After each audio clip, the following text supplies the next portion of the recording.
रही है, लेकिन तस्वीर फिर भी साफ नहीं हो पा रही है। बिल्कुल धुंधली तस्वीर है अभी भी। देखिए हम लगातार हम लोग 5 दिनों से चर्चा कर रहे हैं प्रेरणा। अब तक जो है खींचतान चल रहा है। अभी तक केवल एक पार्टी है, आम आदमी पार्टी को छोड़कर जनसुराज ने कल 51 उम्मीदवारों की लिस्ट सौंपी है, सार्वजनिक की है। बाकी सारी पार्टियों को देख लीजिए, दोनों तरफ केवल बस यही चल रहा है कि बैठकें चल रही हैं। तेजस्वी यादव के आवास पर 2-2 बजे रात तक बैठक चल रही है, कल भी 1:30 बजे रात तक बैठक चली है। आखिर इन बैठकों का निष्कर्ष नहीं निकल पा रहा है। तमाम बड़े नेता जो है, कांग्रेस के बड़े नेता बिहार में कैंप किए हुए हैं, चाहे वो अशोक गहलोत हो, भूपेश बघेल हो, ये सारे लोग हैं। तो जाहिर है कि कांग्रेस उम्मीदवारों को लेकर पेच फंसा हुआ है। टिकट का तो मान लीजिए कि लगभग ये तय हो रहा है कि 135 सीटों पर आरजेडी चुनाव लड़ सकती है, 55 सीटों पर जो है कांग्रेस चुनाव लड़ सकती है, और 14 से 18 सीटों पर आप मुकेश सहनी की बात चल रही है। साथ में वो डिप्टी सीएम का ही पद चाहते हैं। खबर ये भी है कि महागठबंधन में 3 डिप्टी सीएम हो सकते हैं, जिसमें एक एम का, एक वाई का, यानी कि MY समीकरण को भी साधना है। साथ में दलित। ठीक है अमित, आपसे चर्चा और भी करेंगे, और भी कई बातें और पहलू इस वक्त बिहार विधानसभा चुनाव से जुड़ी, आप बने रहिए। तो बिहार विधानसभा चुनाव 2025 का बिगुल बज चुका है। पहले चरण के मतदान के लिए आज से नामांकन की प्रक्रिया शुरू हो रही है। चुनाव आयोग आज पहले चरण की अधिसूचना जारी करेगा, जिसके साथ ही उम्मीदवारों के लिए नामांकन दाखिल करने की प्रक्रिया शुरू हो जाएगी। इस चरण में कुल 121 सीटों पर 6 नवंबर को मतदान होना है। नामांकन दाखिल करने की अंतिम तारीख 17 अक्टूबर तय की गई है और 18 अक्टूबर को नामांकन पत्रों की जांच की जाएगी, जबकि 20 अक्टूबर को नाम वापसी की आखिरी तारीख है। चुनाव प्रचार 4 नवंबर की शाम 5 बजे थम जाएगा, यानी प्रत्याशियों को प्रचार के लिए अधिकतम 15 दिन मिलेंगे। इस बार चुनाव में 2 खास बातें सामने आई है। पहली, 14 लाख से ज्यादा मतदाता ऐसे हैं जो पहली बार वोट डालेंगे, यानी कि न्यू वोटर्स हैं। और दूसरी, 14,000 से अधिक ऐसे वोटर हैं जिनकी उम्र 100 साल से ज्यादा है। मतगणना 14 नवंबर को होगी। ऐसे में सभी राजनीतिक दल और प्रत्याशी आज से कमर कसने को तैयार हैं। तो बिहार में इस बार क्या बदलेगा, ये तय करेगा जनता का फैसला। क्या कुछ अहम बातें हैं, पॉइंटर्स के जरिए आपको बताते हैं कि किस तरीके से बिहार में तैयारी है और प्रोसेस, जो प्रक्रिया है वो आगे बढ़ती जा रही है। पहले चरण के लिए नामांकन आज से शुरू। 121 सीटों पर 6 नवंबर को मतदान होगा। 17 अक्टूबर तक नामांकन फॉर्म भरे जाएंगे और 18 अक्टूबर को नामांकन की जांच होगी। 20 अक्टूबर तक नाम वापस लिया जा सकेगा। 4 नवंबर शाम 5 बजे चुनाव प्रचार थम जाएगा। 14 नवंबर को वोटों की गिनती होगी। ज्यादा जानकारी के साथ हमारे संवाददाता लगातार जुड़े हुए अमित कुमार पटना से। अमित, देखिए एक तरफ पेच फंसा हुआ है दोनों ही खेमों में, और प्रक्रिया जो है, चुनावी प्रक्रिया, वो आगे बढ़ती जा रही है। आज से नामांकन की प्रक्रिया जो है वो शुरू हो गई है। 121 सीटों पर जो है आज से नामांकन की प्रक्रिया की शुरुआत हो जाएगी। इसको लेकर क्या कुछ और जानकारी?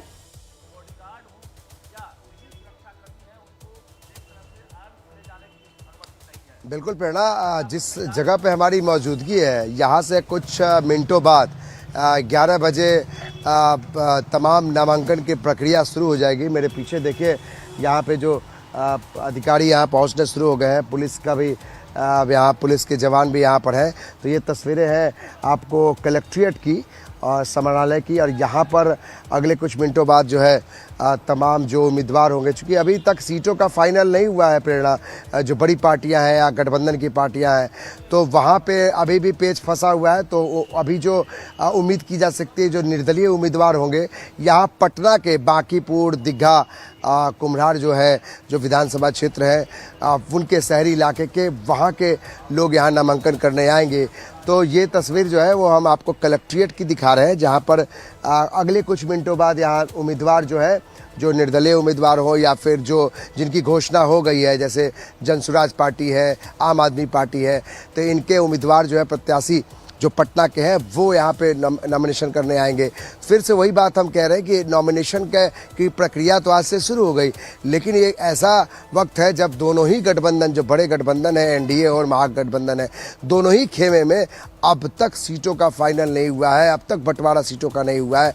जाहिर है कि उनके उम्मीदवार, उनके प्रत्याशी जब तक सिंबल नहीं मिलता है तो फिर यहाँ आके नॉमिनेशन अभी नहीं कर पाएंगे। बांकीपुर से बहुत बड़े चेहरे हैं, जो अभी मंत्री है, पथ निर्माण मंत्री नितिन नवीन, वो बांकीपुर से उम्मीदवार है, तो भी यहाँ पे नामांकन करने आएंगे। लेकिन जब तक ये सिंबल नहीं मिलता है, जब तक ये टिकट और सीटों का बंटवारा नहीं हो जाता है, तब तक यहाँ पे उम्मीदवार वो नामांकन के लिए नहीं आएंगे। लेकिन बाकी जो पार्टियाँ जहाँ पे घोषणा हो गई है या फिर जो निर्दलीय उम्मीदवार होंगे प्रेरणा, वो यहाँ पे नामांकन करने आएंगे। तो काफ़ी महत्वपूर्ण है कि इस बार के चुनाव में दोनों ही तरफ से, दोनों खेमा की तरफ से बहुत जोरदार तैयारी चल रही है। और उसके बीच में प्रशांत किशोर का नाम भी हम लोग को याद रखना होगा। किस तरीके से अचानक से वो एंट्री जो उनकी हुई है धमाकेदार, उसमें भ्रष्टाचार के मुद्दा को लेकर एनडीए के बड़े नेताओं को जो टारगेट उन्होंने किया है, तो अब सबकी नज़र उनके ऊपर भी है। और एक और बात हम इस पर जोड़ना चाहते हैं प्रेरणा, कि जनसुराज में एक जो कुम्हरार सीट से एक उम्मीदवार है जिनका नाम है केसी सिन्हा। हमने कई किताबें, और आप जो भी देश भर के लोग हैं उन्होंने गणित की किताबें, मैथ की किताबें पढ़ी हैं केसी सिन्हा की, वो बड़े उम्मीदवार यहाँ पर तय किए गए हैं, उनकी सूची में नाम था। तो केसी सिन्हा यहीं से आके वो भी नॉमिनेशन करेंगे।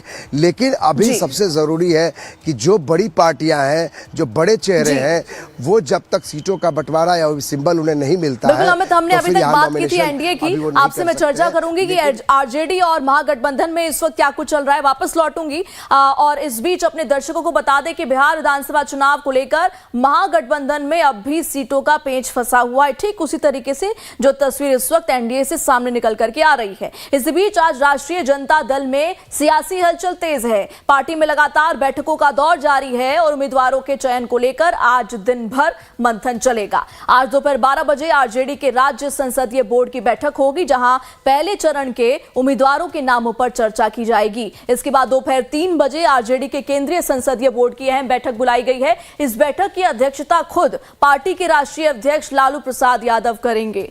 माना जा रहा है कि पहले चरण के प्रत्याशियों के नामों पर अंतिम मुहर इसी बैठक में लग सकती है। तो देखिए, आरजेडी में भी इस वक्त मंथन लगातार जारी है, महागठबंधन में लगातार जारी है। ज्यादा जानकारी के साथ फिर से रुक करते हैं हमारे संवाददाता अमित कुमार सिंह, जो कि पटना से लगातार जुड़े हुए हैं। देखिए बात अमित अब करें महागठबंधन की, तो यहां पर भी पेंच अभी भी फंसा हुआ है। और हमने पूर्व सीएम भूपेश बघेल का बयान भी सुना था, किस तरीके से उन्होंने कहा था कि कौन आखिर सीएम का फेस होगा ये तो आला कमान हाई कमान तय करेंगे। लेकिन ये तो बात की बात है, पहले तो अभी जो सीटों का पेच है वही नहीं सुलझ पा रहा है अमित। लेकिन आज इन सब के बीच में आरजेडी की अहम बैठक होनी है। देखिए प्रेरणा, 2020 में भी कुछ ऐसी तस्वीर थी जब कांग्रेस और आरजेडी के बीच में सीटों को लेकर पेच फंसा हुआ था। उस समय भी आरजेडी ने एक कदम आगे बढ़ते हुए इसी तरीके से सिंबल बांट दिया था अपने उम्मीदवारों का। तो ठीक वही स्थिति 2025 में भी दिखाई पड़ रही है, जहां लालू प्रसाद यादव जब बैठक करेंगे, 2 स्तर की बैठक है, एक तो राज्य संसदीय बोर्ड की बैठक है और दूसरी बैठक जिसमें लालू खुद मौजूद होंगे, राष्ट्रीय अध्यक्ष है पार्टी के, तो वो आखिरी मुहर लगाएंगे उम्मीदवारों पर, आरजेडी के उम्मीदवारों पर पहली सूची के। तो आप समझिए, एक तरफ तो टिकट का फाइनल नहीं हुआ और दूसरी तरफ आप सिंबल दे रहे हैं।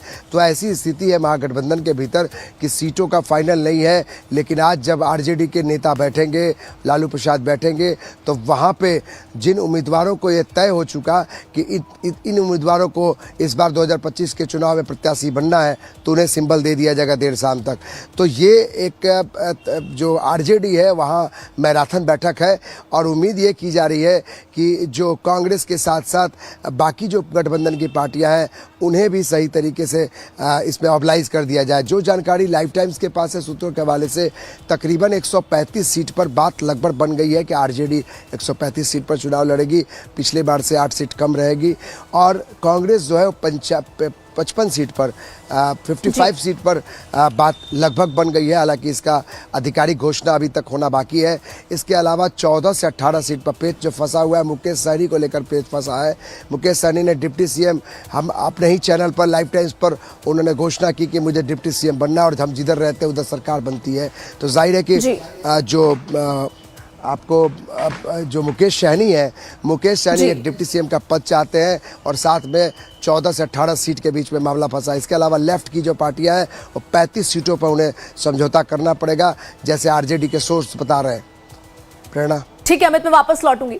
बिहार विधानसभा चुनाव को लेकर जहां एक और नामांकन प्रक्रिया आज से शुरू हो गई है, वहीं एनडीए गठबंधन में सीट बंटवारे को लेकर खींचतान तेज हो गई है। इस खींचतान के बीच आज एनडीए के सहयोगी और केंद्रीय मंत्री जीतन राम मांझी की पार्टी हिंदुस्तानी आवाम मोर्चा ने अहम बैठक बुलाई है। बैठक में पार्टी की सीटों की मांग पर अंतिम फैसला लिया जा सकता है। मांझी पहले ही साफ कर चुके हैं कि अगर उनकी पार्टी को 15 सीटें नहीं मिलती हैं तो वो एनडीए से अलग होकर बाहर से समर्थन देने का विकल्प अपनाएंगे।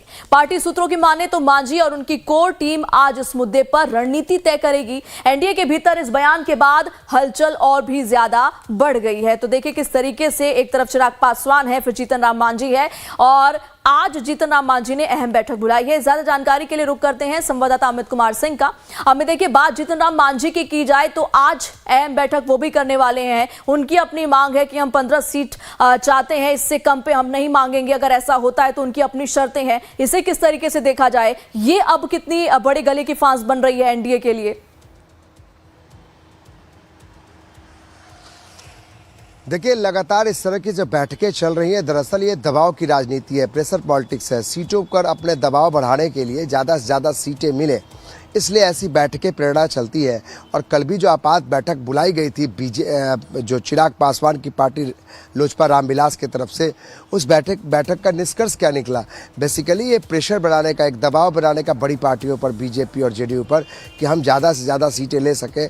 तो चिराग पासवान भी अपनी ताकत लगा रहे हैं। इधर जीतन राम मांझी को भी लगता है कि जब वो हनुमान जो प्रधानमंत्री मोदी के हनुमान हैं चिराग पासवान, अगर उन्हें ज़्यादा सीटें दी जाएगी तो हम कहाँ पीछे रहने वाले हैं। तो जाहिर है इधर भी दबाव की राजनीति के लिए बैठकें की जा रही है। ये भी तय है कि जीतन राम मांझी ने 15 सीटों का दावा कर दिया है। अब क्या है कि अब जो जानकारी मिल रही है कि 7 से 8 सीटें ही जीतन राम मांझी को मिलेगी। लोकसभा में केवल 1 सीट जीते थे, उस आधार पर आप 6 से 7 सीटें देते हैं तो वो उनका एक अधिकार बनता है। उसी आधार पर चिराग पासवान, तो दोनों ही जो खेमे में दो गठबंधन के दो जो घटक दल हैं, चाहे वो चिराग पासवान हो या जीतन राम मांझी हो, अपने अपने तरीके से इन बैठकों के जरिए बीजेपी पर प्रेशर। बिल्कुल अमित, और देखना ये होगा कि ये जो प्रेशर पॉलिटिक्स इस वक्त देखने को मिल रही है, इस प्रेशर पॉलिटिक्स का कितना असर, कितना फायदा देखने को मिलता है। इन तमाम जानकारियों के लिए आपका बहुत बहुत शुक्रिया।